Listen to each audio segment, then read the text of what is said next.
आवाज क्लियर है स्वाति? आवाज क्लियर आ रही? Type in chat box.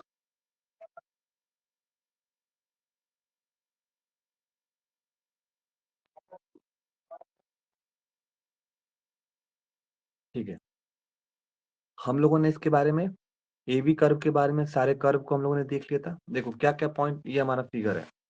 हम लोगों ने 6 स्टेबल कर्व के बारे में पढ़ लिया था हम लोगों ने। 3 डॉटेड लाइन यानी कि मेटा स्टेबल कर्व के बारे में हम लोगों ने पढ़ लिया। 4 एरिया के बारे में हम लोगों ने पढ़ लिया। अब हमारे लिए खाली एक ही पॉइंट बचता है, 3 ट्रिपल पॉइंट हमारे बचते हैं। ट्रिपल पॉइंट मतलब क्या हुआ?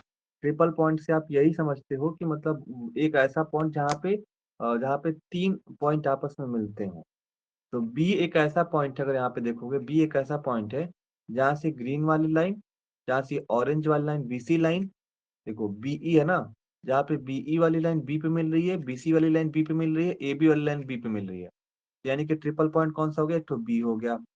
फिर उसके बाद ये एक ट्रिपल पॉइंट होगा, कैसे होगा? बीसी वाली सी पे मिल रही है, सीडी वाली भी सी पे मिल रही है, ईसी वाली भी सी पे मिल रही है, तो दूसरा ट्रिपल पॉइंट ये हो गया।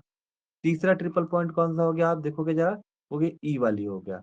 ई ट्रिपल पॉइंट कैसे हुआ? कहोगे ई एफ का ई यहाँ पे मिल रहा है, ईसी का ई पे मिल रहा है, और बीई का ई इस पे मिल रहा है, यानी कि आपको इस ग्राफ में टोटल 3 ट्रिपल पॉइंट देखने को मिलते हैं। अच्छा, इसके पहले हम लोगों ने जो चीज पढ़ा है, हम लोगों ने हर ग्राफ के बारे में पढ़ा, तो मैंने बताया कि यूनिवेरिएंट होता है। यूनिवेरिएंट मतलब जिसका फ्रीडम, डिग्री ऑफ फ्रीडम एक आ रहा था। लेकिन अगर एरिया के बारे में बात कर रहे थे तो एरिया हमारा बाई वेरिएंट होता है। एरिया बाई वेरिएंट कैसे हो रहा था? आप लोगों ने अभी देखा था, जिसका डिग्री ऑफ फ्रीडम 2 होता है। ठीक है, यहाँ तक क्लियर है आप लोग को?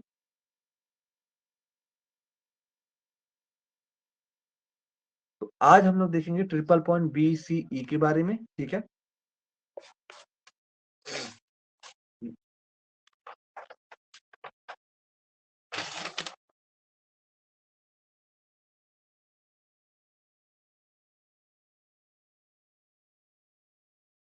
देखो, अगर ट्रिपल पॉइंट बीसीई के बारे में अगर देखा जाए, सबसे पहले देखा जाए तो कहोगे कि ट्रिपल पॉइंट के बारे में अगर बात करें तो कहोगे कि उस पूरे ग्राफ के अंदर 3 ट्रिपल पॉइंट है बीसीई। ये लिखा हुआ there are 3 stable triple point, that is B C and E. और वहां पे एक one metastable triple point होता है। ठीक है, एक ट्रिपल पॉइंट है और एक मेटा स्टेबल ट्रिपल पॉइंट होता है। अगर ग्राफ अगर याद होगा तो मैंने नीचे लिखा हुआ है, एक सेकेंड तो मैं दिखा दे रहा हूँ।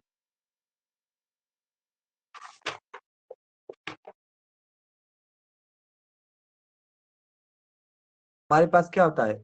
3 ट्रिपल पॉइंट होते हैं, बी सी ई होता है, लेकिन एक आपका मेटा स्टेबल ट्रिपल पॉइंट होता है। क्या होता है? मेटा स्टेबल ट्रिपल पॉइंट होता है बच्चों। एक क्या होता है? मेटा स्टेबल ट्रिपल पॉइंट होता है। तो ये हमारा एक ट्रिपल पॉइंट था, और एक हमारे पास क्या है? Meta stable triple point.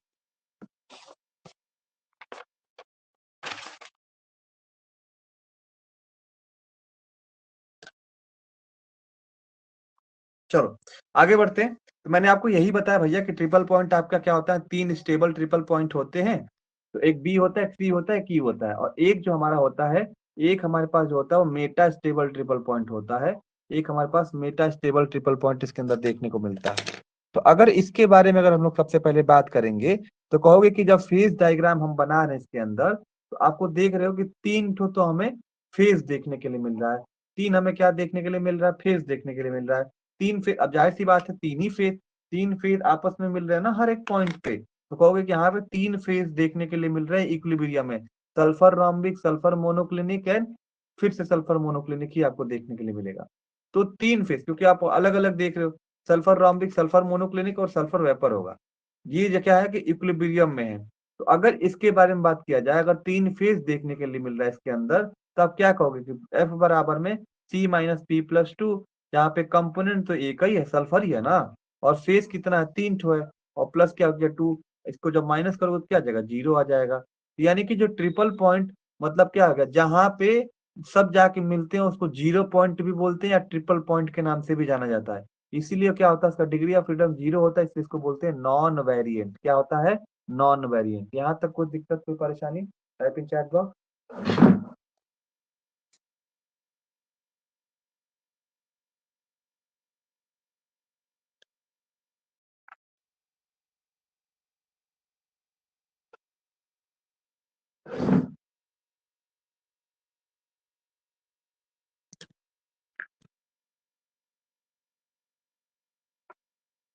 समझ में?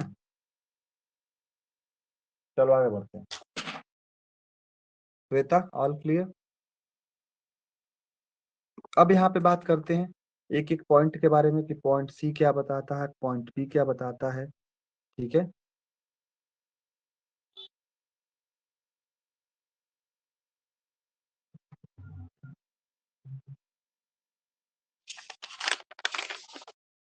All of you clear? तो मैंने यहाँ पे ये बताया कि 3 रहते हैं। यहाँ पे देखो पॉइंट बी लिखा हुआ है। क्या लिखा हुआ है? पॉइंट बी के बारे में। जैसे एट सी आगे लिखा हुआ कि एट सी हो गया, एट ई हो गया। तो ये मत समझना कि पॉइंट बी के बारे में नहीं एक्सप्लेन किया क्या। यहीं पे मैंने बता दिया, पॉइंट बी यहाँ पे लिखा हुआ है। पॉइंट बी में 3 फेज होते हैं, सल्फर रोम्बिक, ठीक है, सल्फर मोनोक्लिनिक और सल्फर वेपर होता है। ये जो क्या होते हैं, इक्विलिब्रियम में रहते हैं। तो हमारा क्या होता है, ये जो सिस्टम होता है उसका जो डिग्री ऑफ फ्रीडम आता है वो 0 आता है, इसलिए क्या होता है, ये नॉन वेरिएंट होता है। ठीक है, आगे बढ़ते हैं। अब यहाँ पे बात करते हैं पॉइंट सी के बारे में। अब पॉइंट सी था हमारा क्या था? अगर पॉइंट सी के बारे में अगर हम लोग देखा जाए तो पॉइंट सी हमारा कुछ इस तरीके से था ना।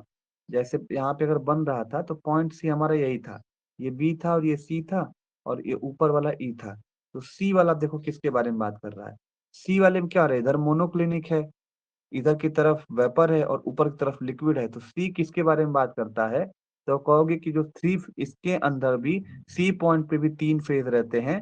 वो 3 फेज जो रहता है हमारे पास, वो 3 फेज कैसे एग्जिस्ट करते हैं? इक्विलिब्रियम में एग्जिस्ट करते हैं। सल्फर मोनोक्लिनिक होता है, सल्फर वेपर होता है और सल्फर लिक्विड होता है। तो हमारे पास कंपोनेंट कितना है? 1 ठो है। फेज कितना है? 3 ठो है। और ये क्या होगा? 2। 1 में से 3 माइनस करो क्या आ जाएगा? -2 आएगा, और -2 और +2 तो एक दूसरे को कैंसिल कर देंगे तो 0 आ जाएगा हमारा। यानी कि ये भी क्या होता है? नॉन वेरिएंट होता है। 0 मतलब क्या हो गया? यहाँ पे क्या लिखोगे? Non variant.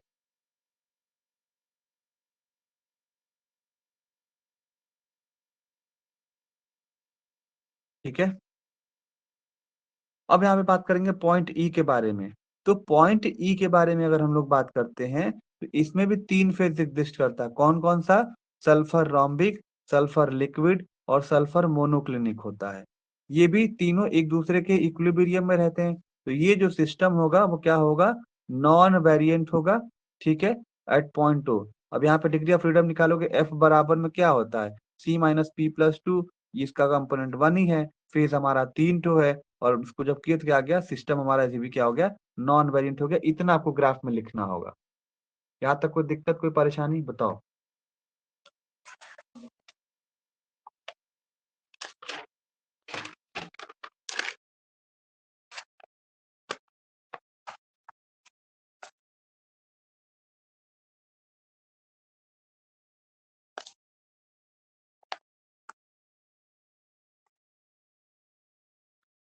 देखो लास्ट में एक टेबल बना लेना और टेबल बनाने के बाद आप लिखना कि मतलब इस टेबल को मैंने इसलिए बता भेज दूंगा मैं। टेबल में मैंने ये बनाया है कि कौन सा कर्व है, कौन सा एरिया है, उस सिस्टम का नाम क्या है, किसके किसके बीच में इक्विलिब्रियम है, उसका डिग्री ऑफ फ्रीडम क्या क्या आता है। तो कर्व जितने ए बी पढ़े थे, बी सी पढ़े थे, सी डी पढ़े थे, बी पढ़े, ई सी पढ़े थे, उसको शॉर्ट ट्रिक में याद करने का तरीका मैंने यहाँ पे लिखा हुआ है। सल्फर रोम्बिक से sulphur basically vapour, sulphur monoclinic से सल्फर वेपर, सल्फर लिक्विड से वेपर। ये डायरेक्ट वेपर, रोम्बिक से वेपर, मोनोक्लिनिक से वेपर, लिक्विड से वेपर। फिर बीई बताता है रोम्बिक से मोनोक्लिनिक, मोनोक्लिनिक से लिक्विड और रोम्बिक से लिक्विड। और इनके डिग्री ऑफ फ्रीडम क्या होता है? 1 होते हैं, क्योंकि ये यूनिवेरिएंट होते हैं। आप इसको लिख लोगे। एरिया के बारे में बात करोगे, 4 एरिया होता है।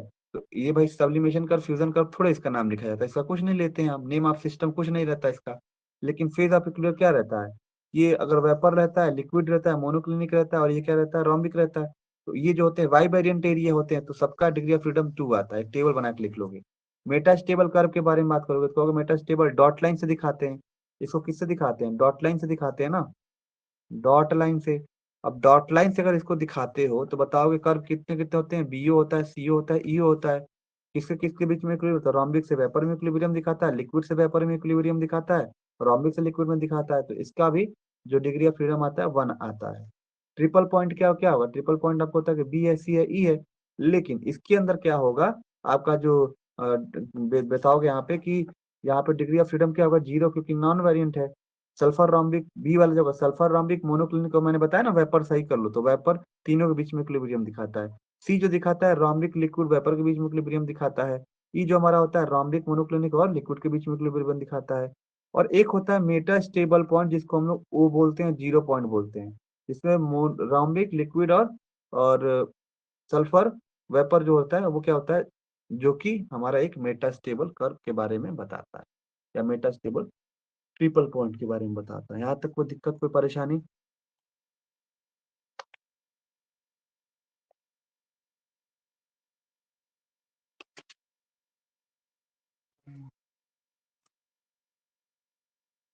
क्लियर हुआ भैया?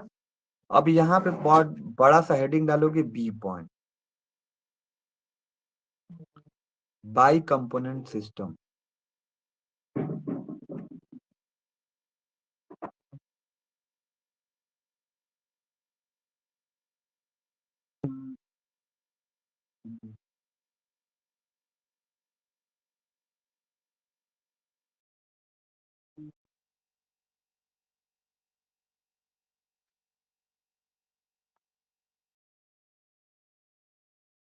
अब जो हम पढ़ेंगे, हम लोगों ने 2 ग्राफ पढ़ा, हम लोगों ने 1 कंपोनेंट सिस्टम में। अब हम बाकी जो ग्राफ पढ़ेंगे वो बाई कंपोनेंट सिस्टम में पढ़ेंगे, तो हम लोग का सिलेबस कंप्लीट हो जाएगा इसका, और ज्यादा बड़ा नहीं है।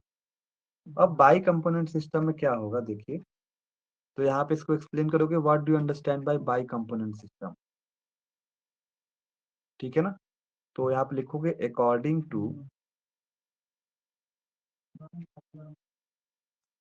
According to phase rule equation,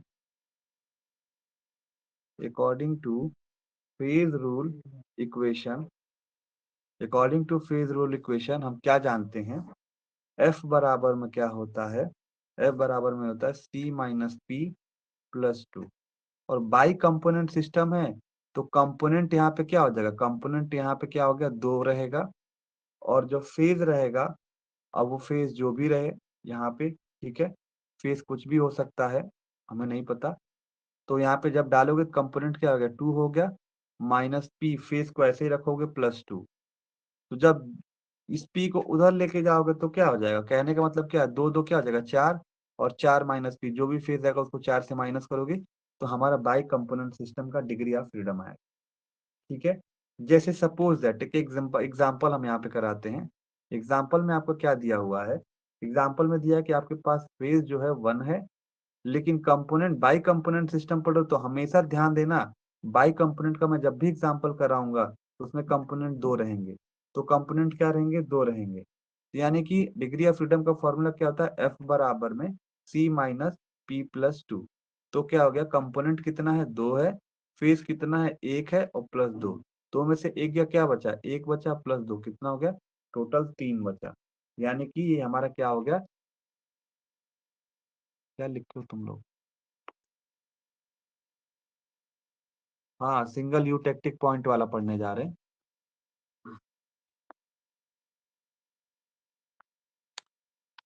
तो ये हमारा क्या हुआ, ये डिग्री ऑफ फ्रीडम निकला, ठीक है। तो यहाँ पे लिखोगे, देयर एग्जाम्पल में भी, इसको लिखते जाओ, देयर एग्जाम्पल में B,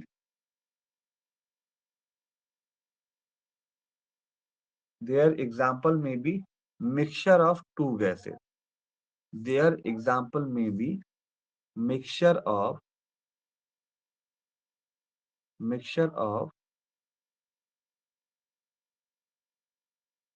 gases,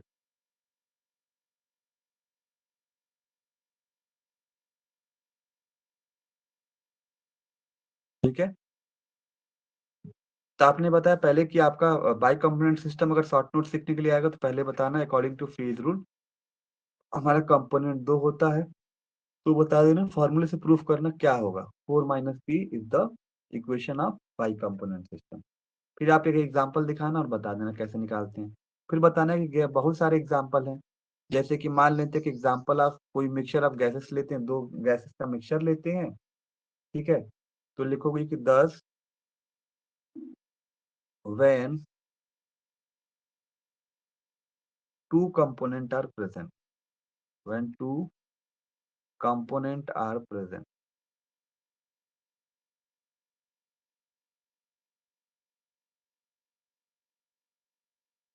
when 2 component are present in one phase, ठीक है? तो यहाँ पे कुछ भी हो सकता है भाई। जैसे कि वहां पे एक ही कंपोनेंट था, फेस सारे थे, लेकिन यहाँ पे क्या हो सकता है कि 2 गैस लोगे तो जैसे 2 के अब जैसे क्या है, अब मान लेते हैं कि अभी कुछ दिन आपने कुछ दिन पहले पढ़ा था, थोड़ा सा इधर हम लेंगे।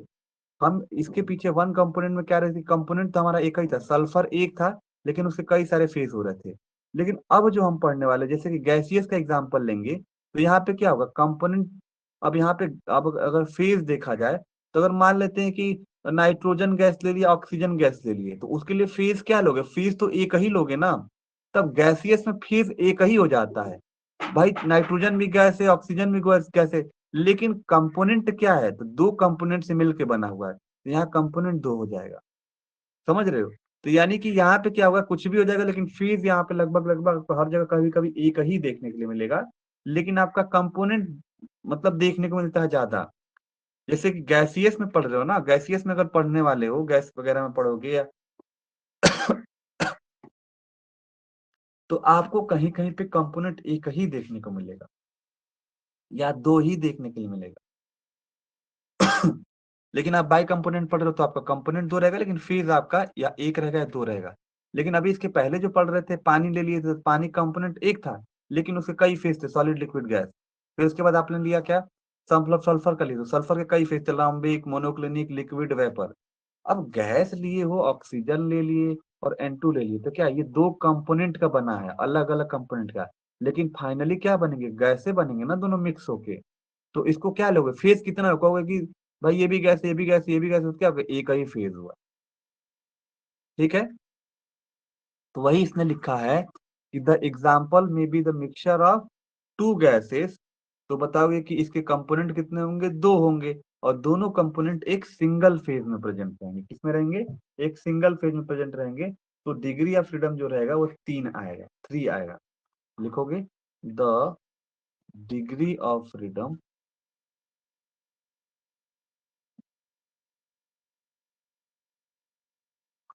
Will be 3। ठीक है? कोई दिक्कत, कोई परेशानी? अब यहाँ पे 2 एग्जाम्पल करके दिखा दूं। पहला एग्जाम्पल आप लोगों ने यहाँ पे किया ये वाला, और 2 एग्जाम्पल कर लेना। एग्जाम्पल नंबर 2 कहना कि व्हेन, लेट अस अज्यूम, अगर हमारे पास फेज बराबर में 2 ठो है और कंपोनेंट बराबर में, कंपोनेंट बाई कंपोनेंट पढ़े तो 2 ही रहेगा। तो बताना है कि डिग्री ऑफ फ्रीडम बराबर में क्या हो गया, एफ बराबर में होता है सी माइनस पी प्लस टू होता है।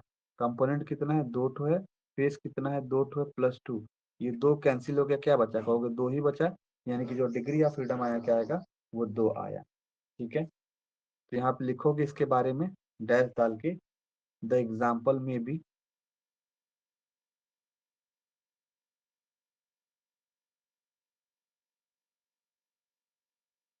द एग्जाम्पल में बी एन अनसेचुरेटेड सॉल्यूशन।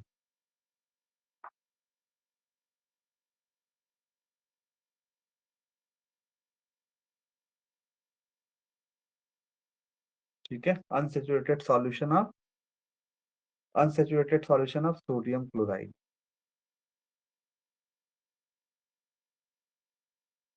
और बाई कंपोनेंट पूछेगा तो कुछ तो लिखोगे इसके बारे में ना, chloride in water in equilibrium with water vapour.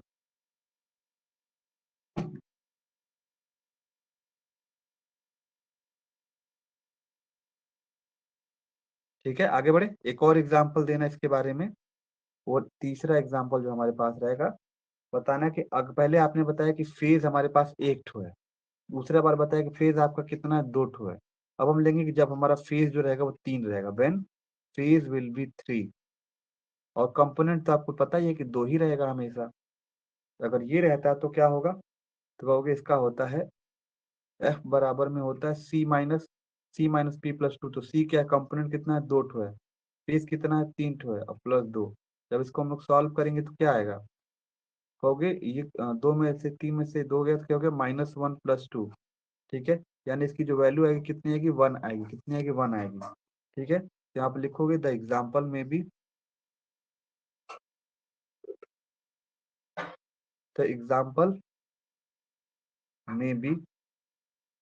Of saturated solution.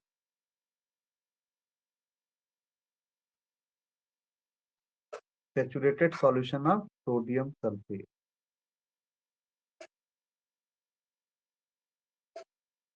In water.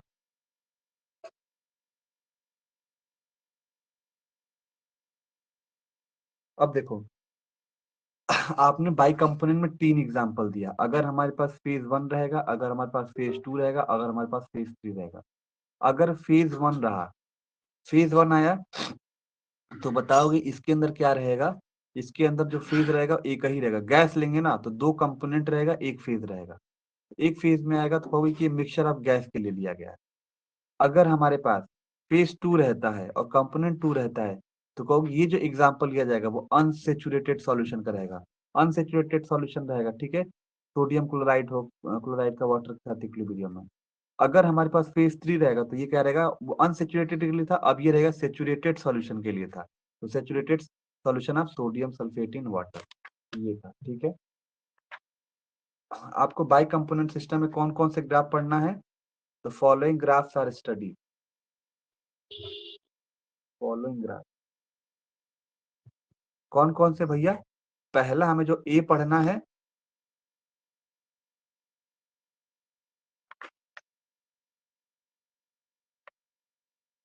के आई वाटर सिस्टम।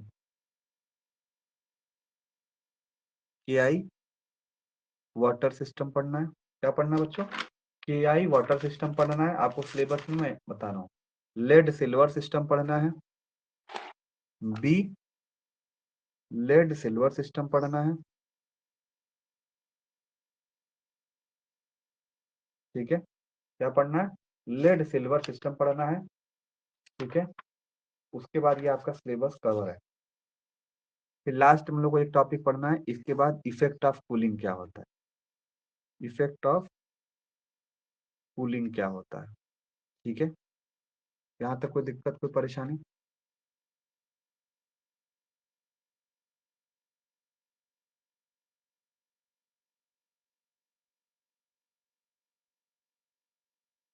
कोई दिक्कत हो?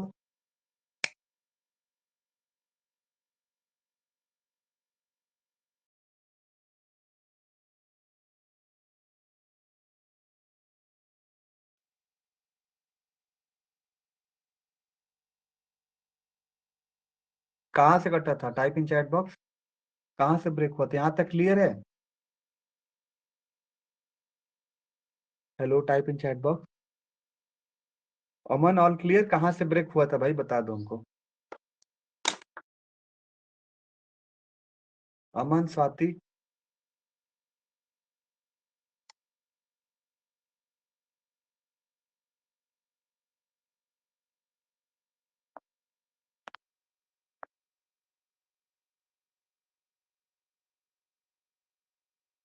तो हमें ये है, मैंने बाई कंपोनेंट के सिस्टम के बारे में अगर शॉर्ट नोट्स देखने के लिए आता तो आप इतना लिखोगे कि अगर हमारे पास फेज 1 रहेगा तो क्या होगा, अगर हमारे पास फेज 2 रहेगा तो क्या होगा, फेज 3 रहेगा तो क्या होगा। ठीक है,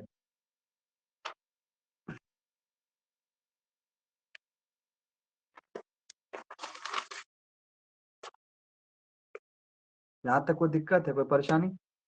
अब देखो, अब हमें जो पढ़ेला ग्राफ हम तुम्हें आज एक्सप्लेन कर दे रहे हैं, कल हमारा ये एक ही बार में हम लोग कवर कर लेंगे। कियाई वाटर सिस्टम क्या होता है, 2 दिन का ये चैप्टर कवर हो जाए, क्योंकि हमें इनऑर्गेनिक ऑर्गेनिक भी लेके चलना है ना। केआई वाटर सिस्टम में क्या होता है, ध्यान दीजिएगा। केआई वाटर सिस्टम में क्या होता है, जिस समय यूटेक्टिक पॉइंट हम लोग पढ़ते हैं। यूटेक्टिक पॉइंट वो होता है जहाँ पे 2 कर्व आपस में आके मिलते हैं। तो ग्राफ इस तरीके से बनेगा,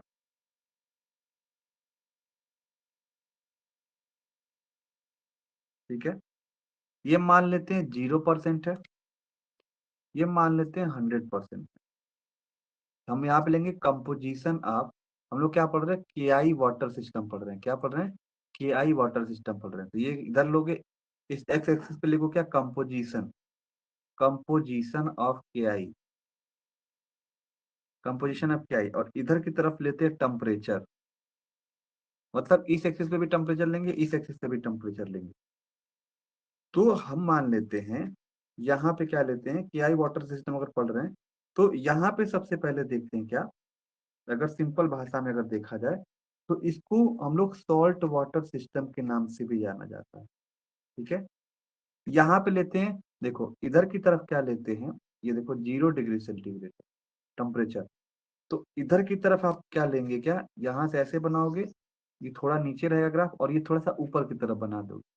तो इधर की तरफ लेंगे केआई का सॉल्यूशन लेंगे, केआई का सॉल्यूशन लेंगे। और भाई दो पढ़ रहे हो ना, ये केआई का सॉल्यूशन ले लिया यहाँ पे, और भाई वो मतलब केआई पढ़ रहे हैं और वाटर पढ़ रहे हैं ना, तो इधर सॉल्यूशन लेंगे और वाटर का आइस फॉर्म लेंगे। क्या लोगे? वाटर का आइस लोगे, दोनों को मिक्स करोगे इधर। जब टेम्परेचर दोगे दोगे तो क्या होगा? जब टेम्परेचर दोगे तो सॉल्यूशन के साथ जो आइस होगा पिघलते पिघलते पिघलते पिघलते पिघलते पिघलते पिघलते पिघलते पिघलते पिघलते पिघलते क्या हो गया? यहाँ पे आके मिलेगा, पॉइंट ई पे मिलेगा, ठीक है? तो मान लेते हैं कि हमारे पास क्या है, 52% कंपोजिशन यहाँ देखने को मिलेगा। फिर उसके बाद जैसे ही टेम्परेचर बढ़ाते जाओगे तो क्या होगा? यहाँ पे आपको ये जो हो जाएगा, यहाँ पे सॉल्यूशन की कियाई के फॉर्म में था, तो यहाँ पे क्या हो जाएगा? सॉलिड कियाई देखने के लिए मिलेगा। क्या मिलेगा? सॉलिड कियाई। लेकिन जो आइस होगा, अब यहाँ पे टेम्परेचर दोगे दोगे तो क्या होगा? थोड़ा सा पिघला, पानी बना, तो अब क्या हो जाएगा? लिक्विड या सॉल्यूशन के फेज में आता है। यानी कि यहाँ पे क्या होगा? एक तरफ क्या होगा? सॉल्यूशन प्लस आइस होगा, और एक तरफ आपको क्या देखने के लिए मिलेगा? सॉल्यूशन प्लस सॉलिड कियाई देखने के लिए मिलेगा, ठीक है? यहाँ तक कोई दिक्कत, कोई परेशानी?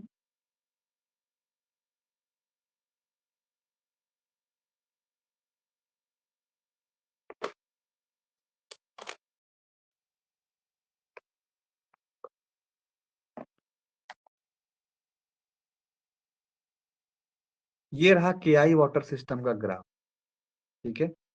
0% से लेके, ठीक है? तो 0% अगर कंपोजिशन है तो उस केस में हम क्या इधर की तरफ क्या लिए? सॉल्यूशन प्लस आइस लिया, और इधर की तरफ हम क्या ले रहे हैं? सॉल्यूशन प्लस सॉलिड की आई ले रहे हैं, ठीक है? तो जैसे टेम्परेचर देंगे तो सॉलिड आइस पिघलेगा, जैसे टेम्परेचर देंगे सॉल्यूशन के फॉर्म में कन्वर्ट हो जाएगा, ठीक है ना? तो ये हमारा होता है केआई वाटर सिस्टम के नाम से जाना जाता है।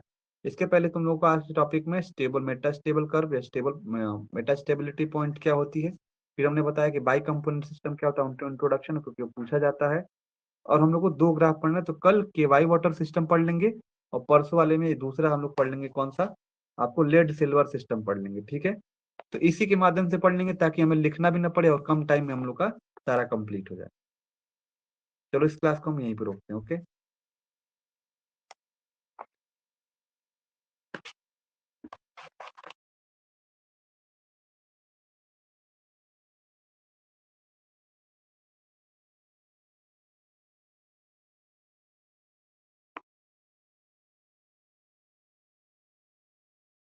देखो, तुम लोग का एक एक केमिस्ट्री चल रही है, एक तुम लोग का जो भी जूलॉजिक चल रहा है, एक तीसरी क्लास हम रात में रखेंगे डिस्कशन वाले में। जिसको कोई दिक्कत होगी वो लाइव व्हाट्सएप चैट ऑन करेंगे, तो उसमें सब पूछ लेंगे, ठीक है?